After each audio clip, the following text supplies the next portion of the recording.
Now guys, today I'm gonna show you, I'm gonna solve all of my main speed cubes very fast. So I've done a 3x3 very fast before, and I'm planning on doing those two as well as this cube, but I might as well just do all of them at once. So I never have planned doing 4x4, but why not? So anyways, let's get started with the scramble. And there we go. So without further ado, let's get started.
And there we go, solved in 2 minutes.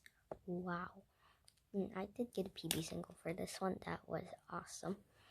Anyways, if you do know my tricks on how I solve really quickly,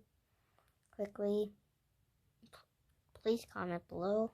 If you can't, if it says restricted mode, sorry, well, then you can just keep it in your head and I'll reveal my secrets on how I speed cube really fast.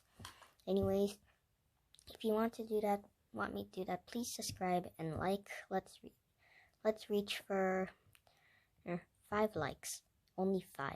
Yep, because I don't get that many likes, but still, 5 likes. That's it. All you have to do. So anyways, thanks for watching. Bye for now.